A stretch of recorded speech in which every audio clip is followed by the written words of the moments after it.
Good evening, everyone.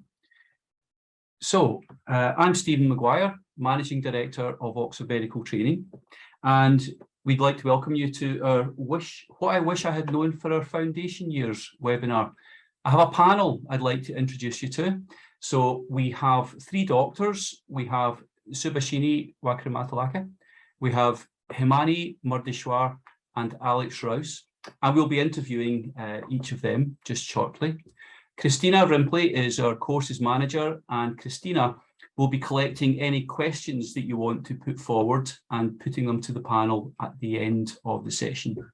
So I'm going to speak to each of our doctors in turn. I will interview them, and then we'll find out what other questions. Any observations or comments you have, please feel free to share them using the Q&A function as we work through the programme. So, Subashini, good evening. Do you want to unmute?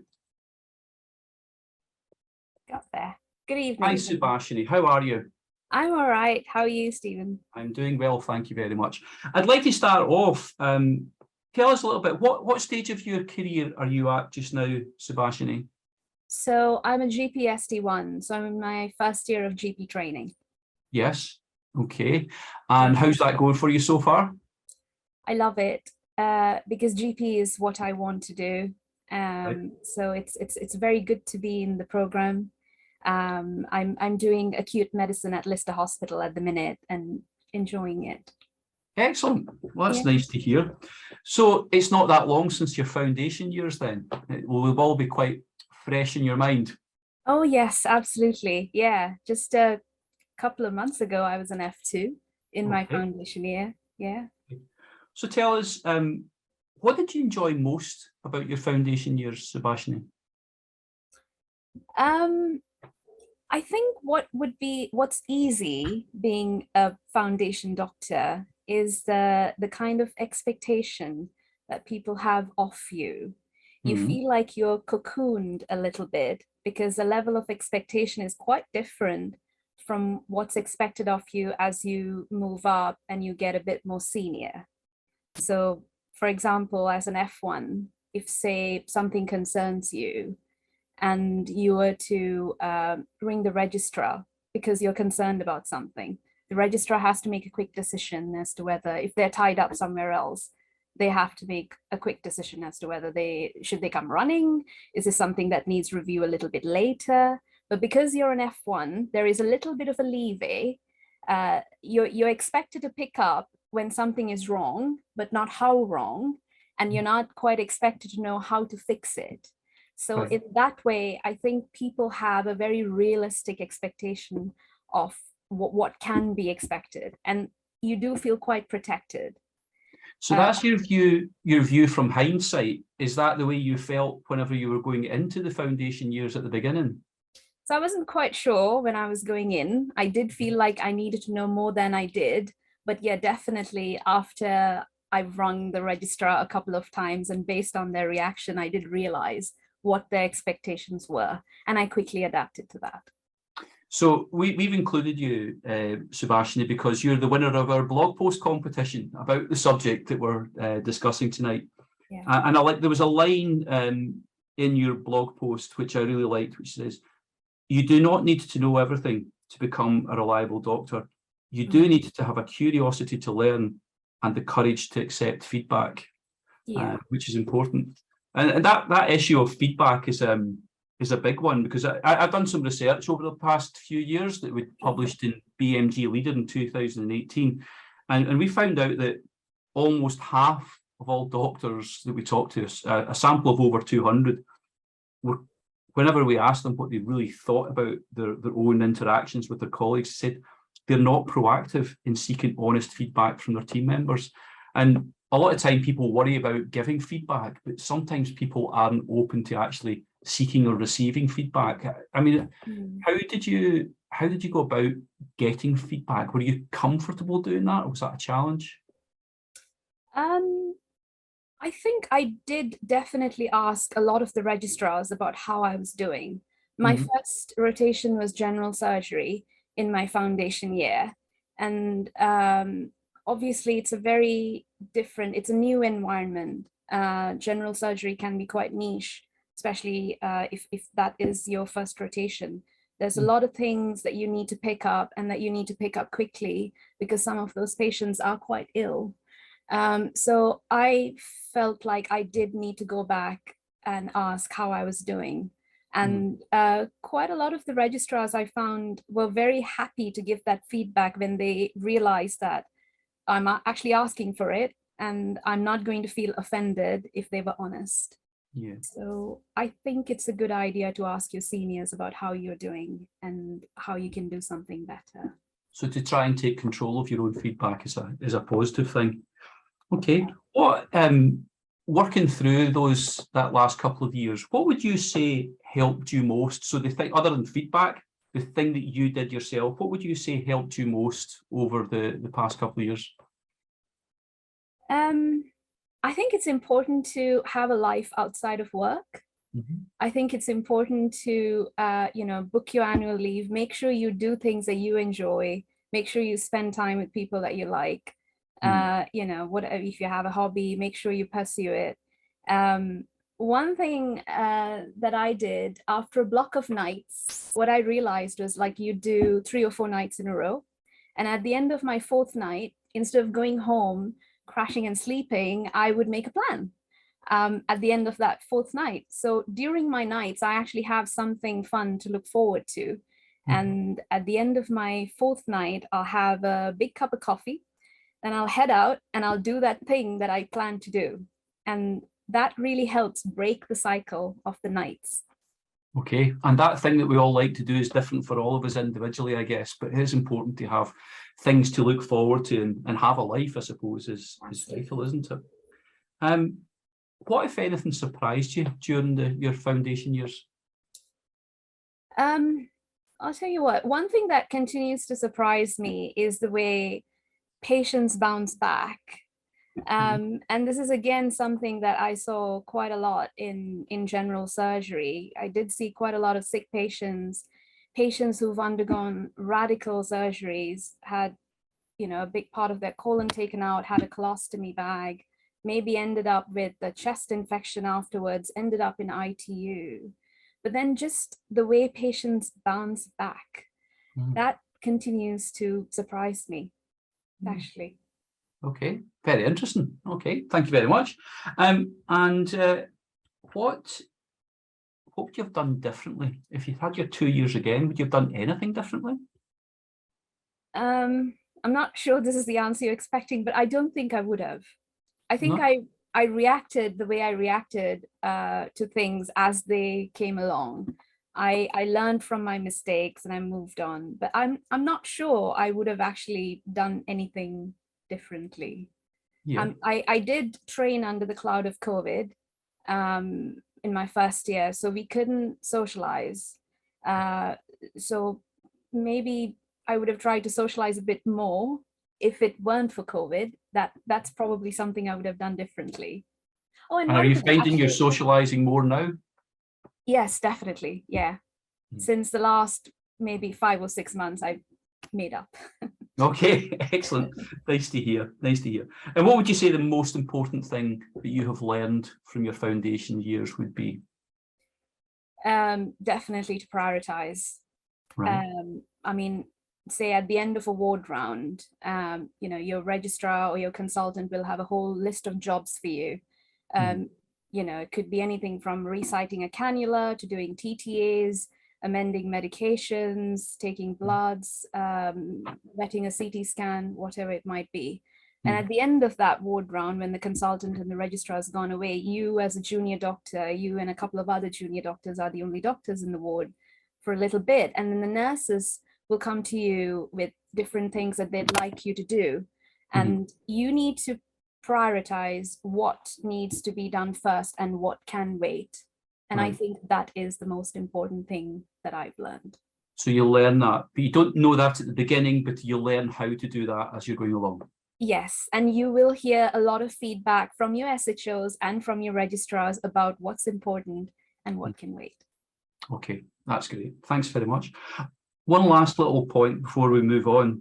We were discussing, when we had a conversation just recently, we were discussing reflective practice. And you talked you talked quite a lot about the fact that you enjoy writing, and which is why you entered the blog post competition. But that reflective practice was important to you as well. Tell us a little bit just about your writing and reflective writing, how you went about that and how it helped you. Okay, so as we discussed a couple of weeks ago, I started writing when I was in sort of end of first year, second year of med school. Med school is obviously quite intense, and writing just helped me get through med school. Actually, just the ups and downs.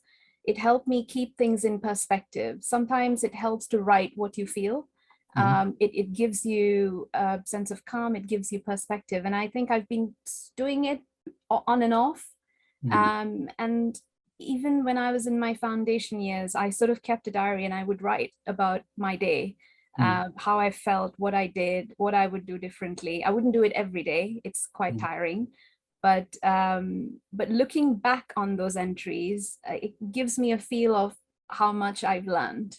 You know, if I face the same situation now, I would deal with it differently. And reflective practice is quite important, I think, in medicine, not just for your own personal growth, but even for your portfolio. As all doctors need to keep a portfolio, they do encourage quite a bit of reflective writing. So I think it's a good practice to get into. Yeah, it's so often you know, a lot of doctors, a lot of young doctors, unfortunately, being taught it, and it seems like an automatic, a perfunctory thing that they just have to do. But finding your own version of reflective practice that works for you, I think, is really vital. That's great. Thank you very much, Subashini. I'd like to move on to Himani. So Himani, do you want to just unmute? And Himani, you were a runner-up to the blog post competition. So how are you today? I'm good, thank you. And how are you? I'm doing very well, thank you very much. So tell us a little bit, what stage of your career are you at just now, Himani? I am in what would appear to be an F4 year when you compare and draw a parallel with a local graduate, because I've done all of my med school in Mumbai. So I've done my foundation equivalent in Mumbai, and I've then come over and worked for a year as an SHO in a general surgery department. And then I've now moved on to an anesthetics job at the Barts Trust in East London. Okay, so your foundation years in India. And since you've been over in the UK, I think when we were chatting recently, you felt as if the parallels, it seems to be quite similar the world over almost, those foundation years. Absolutely. So while my foundation years in India looked like they were so straight out of Adam Case series on the BBC, you know, this is going to hurt, because I started off with obstetrics and gynecology. It looked quite like that. And it seemed like it was unsupported, because I guess that's just how the department tends to be, obstetrics and gynecology, I guess the world over. But here I felt there was a lot more encouragement towards reflecting on your practice and taking your time to get where you want to. So it's like I went through the whole foundation years twice over in a way, but it's helped me in a way. It's helped you. Okay, so what would you say, what did you enjoy most about your foundation years then? Just seeing myself develop as for whatever the situation demanded. So in India, I was required to be a different sort of a doctor, because your patients might not be the most well-educated. They might not know or be able to make their own choices about their health. They don't feel as empowered. But as here, patients are a lot more well-read. They have their own preferences. So to have to adapt to the different sorts of people that you're dealing with also requires you to be a different sort of doctor. So just finding out who I was as a person and who I wanted to be as a professional, I've enjoyed that process the most. Yeah, that ability to adapt from one patient to another is really valuable. And you know, having that realizing or recognizing those differences between different people is fine, because you know, we're all individuals, aren't we? We all like to be dealt with differently. Big variations. So what, if anything, surprised you about your foundation years? as a student, I would say that I wouldn't take as long to pick things up. So I was quite happy with that my journey was relatively smooth. I read a chapter and I know what it said, and I'd be able to answer questions on the exams. And I realized that in real life, as a professional, the challenges you face are far different from what med school is like. So I would frequently fail at doing skills. So, for example, bleeding a patient, collecting a sample of blood, putting a cannula in. And I found that incredibly frustrating as someone who'd not experienced failure before. And so I realized that each of us has our own unique growth curve, and we just need to be patient with ourselves and trust the process. And we all eventually do get there. And we need different levels of support. So I guess I appreciated that better. Yeah, I thought it was quite interesting. Just in your blog post that you submitted to us, that's on the website, you talk about that confidence, and then I'll quote this back to you. Yet on the first day of our rotation, we continue to be haunted by the imposter syndrome. Did we really know enough to make decisions for patients? It sounds that imposter syndrome can last much longer than the first day, can't it? I mean, how did you tell us about your experiences of imposter syndrome and how you managed to overcome that? So I relived the whole experience all over again. So I had developed a certain amount of confidence, and I had gotten into the groove of having this interaction with patients in India and in their own language. And coming here, English not being my first language, having to express myself equally well as medical students here who go on to be junior doctors do. I just saw that everyone was talking so smoothly, and they were able to involve the patients in the conversation, and the sort of phrases they used. I just continued to pick those up, because when I came in and I had to have a difficult conversation with someone who was upset with the NHS or just had like very pressing concerns, I'd hesitate. I'd take a step back. I'd say, I can't do it. I just don't feel confident enough. But then I always was surrounded by a registrar, a supportive colleague who'd come up and have that conversation, show me how it was done, and then I could pick things up from them and include them in my future conversations with patients. Yeah, and I think it's important to be honest with people and ask for support whenever you do. And I mean, obviously, you need to try things, you need to move forward. But that research that I did with doctors that I mentioned when I was speaking to Subashini, part of it that came out as well is that over 40% of the doctors said they do not discuss the support they require to fulfill their role with their fellow team members. So people are almost just trying I guess we to see muddle that through. Yeah, we see that as something that might go against us, asking for help.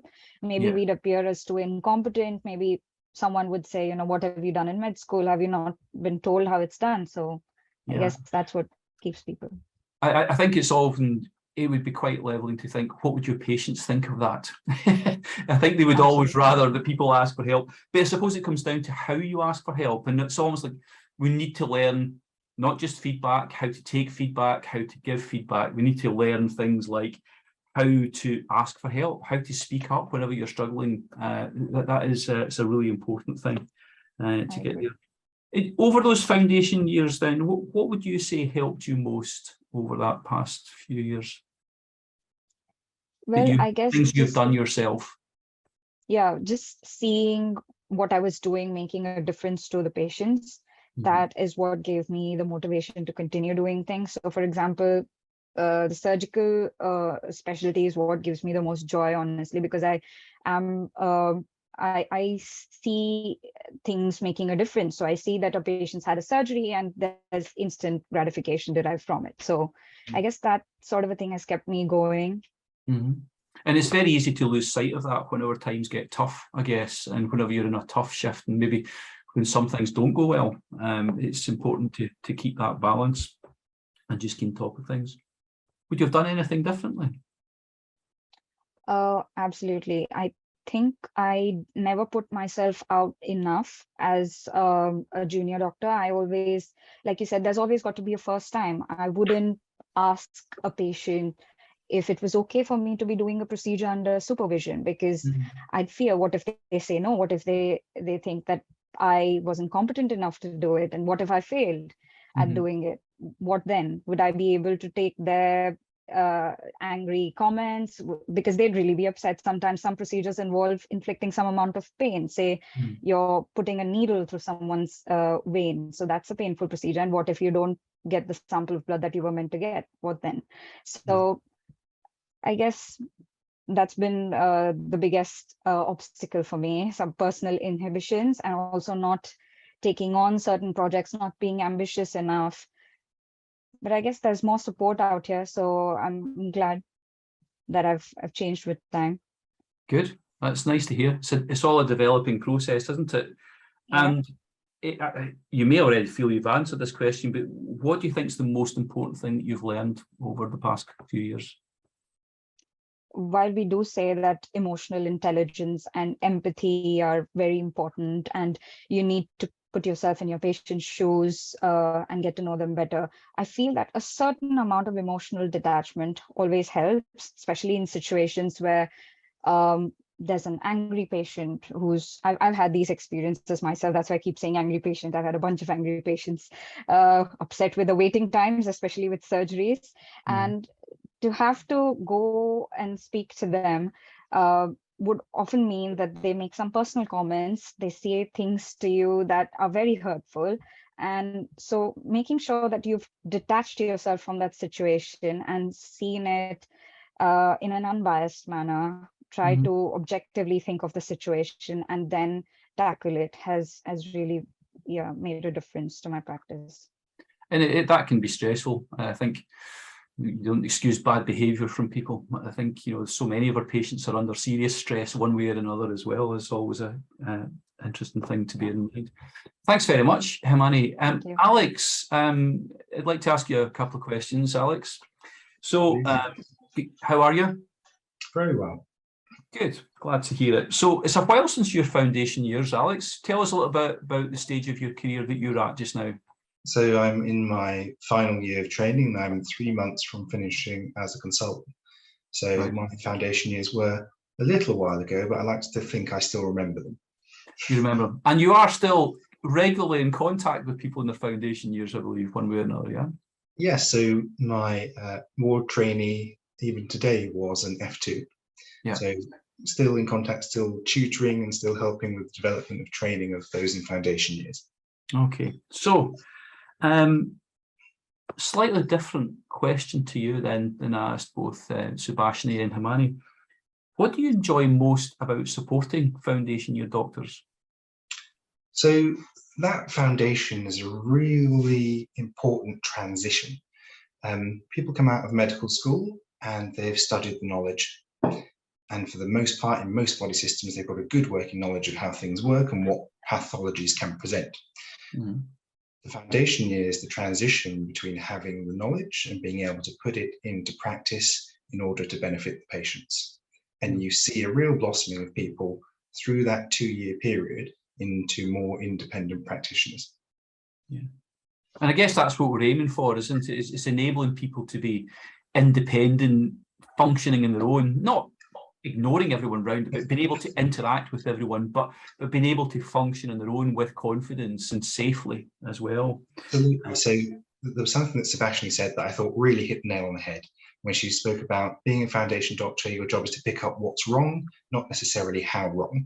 And one of the analogies that I share with our foundation doctors is it's the broken printer problem.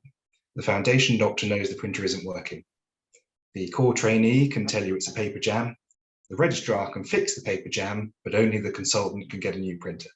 Excellent. I do like a good analogy. Thank you very much for sharing that one. I've not heard that before, but it makes perfect sense. So within everything that's there, I mean, what we're trying to do is we want people to be able to help themselves in many ways. So obviously you're there to support foundation doctors and, move forward. What can foundation doctors do to help you to support them? How can they support you to support them? So throughout your foundation years, you're going to rotate through jobs that you like and jobs that you don't like. And if you're really unlucky, you'll like every job you come across and think you want to do everything. And then you've got some real decisions to make. Whatever job you do, there is always something you can pick up from it. So even if you've decided you are going to be a surgeon and you're on a very medical job, there will be something from that job that you can take forwards that will benefit you in your future career. So enthusiasm is a big part. The best doctors to teach are those that are very keen to learn. So if you show that you're engaged, if you are able to prioritize so you get the time to do the teaching, people will want to teach you. Yeah, excellent. I mean, there was a couple of things, just you're mentioning rotations there and this moving around. One thing that Himani wrote down in her blog post was every new rotation is a chance to wipe your slate clean. So no matter what's gone wrong, no matter how bad things have gone in one rotation, going into a new one, it's a fresh start and you can with new people and you can get kick-started and moving on, which is fantastic. And Subashini, actually, you wrote some comments about how you ask for help. And one of the things you said was a good tip is to first state what you already know and then ask about what you don't. And I thought that was quite a good wee statement as well to have in there. What, if anything, surprises you about foundation years, would you say, Alex? So there is a breadth of foundation doctors now from all sorts of walks of life. Maybe there wasn't quite that much variety previously. And people from different walks of life bring very different things to medicine and their approach to patients. One thing that continually astounds me is the way that foundation doctors now are able to relate to patients. Because within med school now there's a very big emphasis on empathy and not just diagnosis and management. Foundation is, I say, one of those transitional areas where you get the opportunity to develop those skills further and to do it in real life. As much as you were saying earlier, Stephen, that patients, yes, sometimes can be frustrated by systems or things that have gone wrong because they're human, doctors are the same. And that being able to relate to someone on short notice with not a lot of background between you is one of the fundamental skills that you build as a junior doctor. And the foundation doctors nowadays are better at that than they were before. That's good to know. That's a really good observation to hear. One of the things that I always bring up in there when I'm running patient communication skills courses is that doctors go on patient communication skills courses, but patients don't go on doctor communication skills courses. So there's an awful lot. It's good that if people are getting better at that and you see a progress, that's really encouraging. Last question for you then. What's the most important thing that you feel you've learned about foundation years? So Himani mentioned the imposter syndrome, and I think that is a really important thing to address. Because I didn't know what this was called, but I constantly had this sense of, okay, I've got this title, people expect me to know things, but I'm not sure that I know as much as they think I know. And it was only when I was working with a really truly brilliant medical registrar who I thought could do no wrong. And one day she said to me, I'm suffering from the imposter syndrome, and explained to me that it was her feeling that she didn't know as much as she should. And in a way that completely freed me. If this person doesn't know as much as she thinks she should, and she seems to know everything, then I'm allowed to feel that too, which opened up that opportunity to say to her, okay, here is something that I'm really not sure about. Please teach me about it. And maybe we wouldn't have had that mentor-like relationship if I hadn't seen her suffer from the imposter syndrome. Great. Well, the big secret we can share tonight is that everyone everywhere suffers from imposter syndrome at one time or another. Okay. Right, thank you very much, Alex. I'm going to go back just to the gallery. Christina, how are you? Hi, Stephen. Hi. Thank you, everybody. It was really great to hear all the things that you guys had to say. It was so interesting, and I think it's such a great way to see what that experience is like for so many different people. So tell me, have you had any observations or any questions that have been coming through? Yeah, we've got a couple that have come through. So thank you to everyone who has sent through questions. The first question we have is, how long did it take you to feel settled and properly integrated with your first team? Oh, right.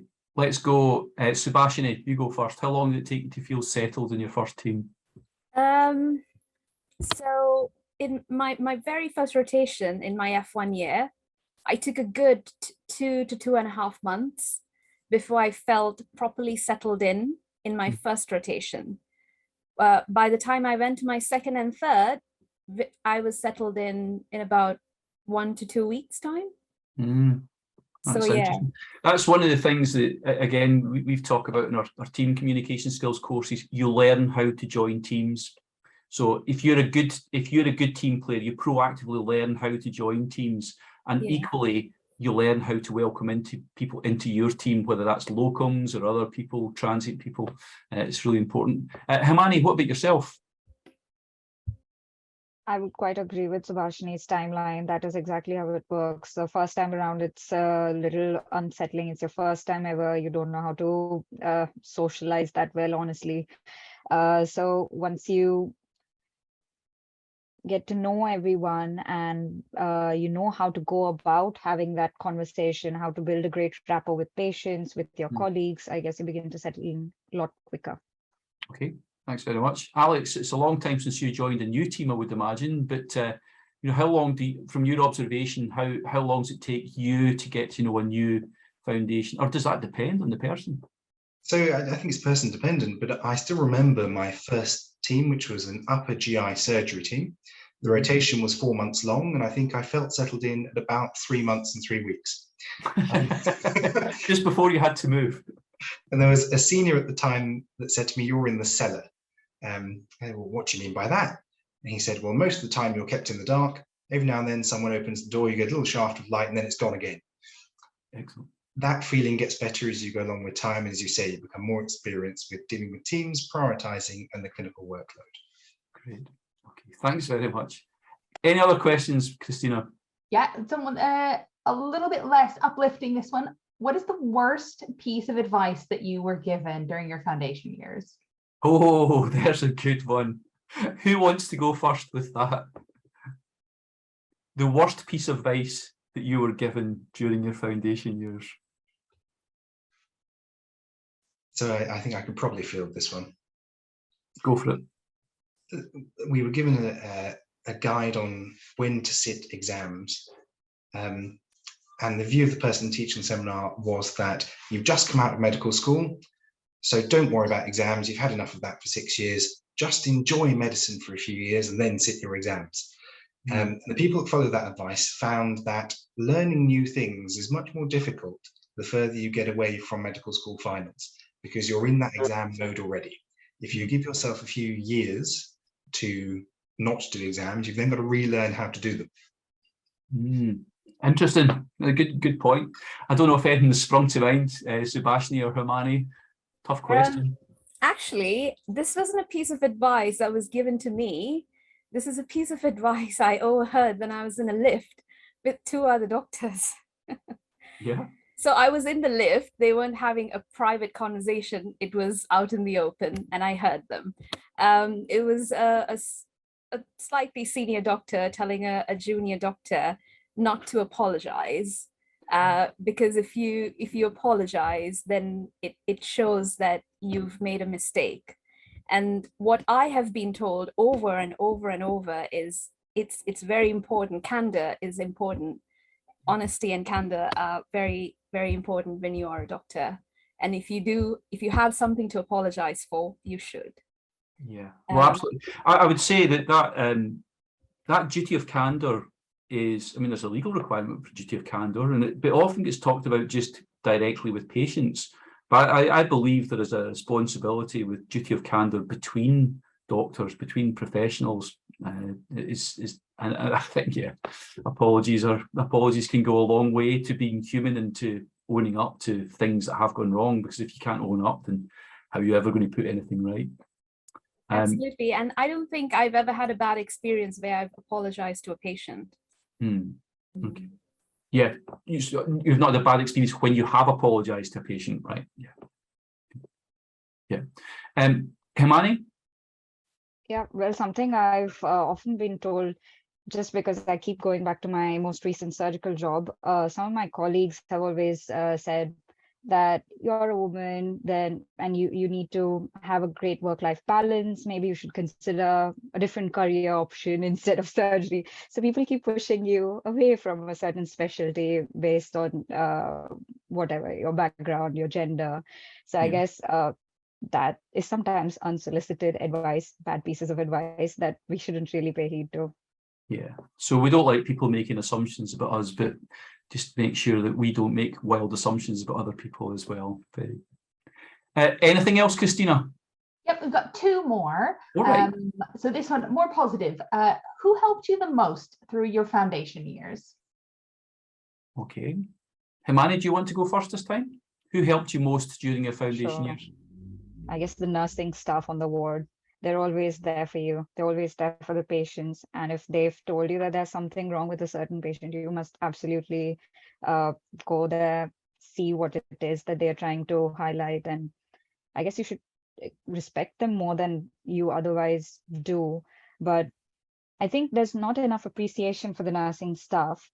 And I feel that we can do better. We can see them as part of the team, an integral part of the team. Yeah. Thank you. Subashini, who helped you the most? I would say other doctors, definitely. As an F1, I found a lot of solace from other F2s and other SHOs who've been through the same thing that I was going through. And talking to them definitely helped me. Okay. So yeah. Anything you want to add, Alex? I think those are two very important and valid points. The one thing I would add is it's useful to have a network outside of medicine. Sometimes you can become very siloed in a job and you all have a certain amount of the same expectations because you're in the same boat. Being able to go to people outside medicine saying, this is what's happened today, can sometimes give you a perspective that you won't get from people in the same situation. That can be really helpful. Brilliant. Thank you. And you got one more, Christina. Last one. Who should I speak to if I'm struggling? Oh, Alex, do you want to go first? Yeah, absolutely. So there are a lot of options now in terms of who you can go to when you are struggling, what sort of struggles you're having. There are the official channels of your trust's Freedom to Speak Up Guardian, but also your program director for the foundation program. They can often be good ports of call, it depends what it is, but also your own team. So from my point of view, if I have a junior that is struggling with the clinical workload, I would much rather that they came to me and said, I'm finding X, Y, or Z difficult, because then we can work on that. If they're struggling and I don't know about it, it's very difficult for me to help them with advice or to help them with the work itself. Thank you. Subashini? Yeah, I would say something similar. I think depending on what it is that you're struggling with, sort of confiding in other F1s, F2s, if that's appropriate. Apart from that, you have an educational supervisor and a clinical supervisor that's assigned to every junior doctor. So they're good people to reach out to.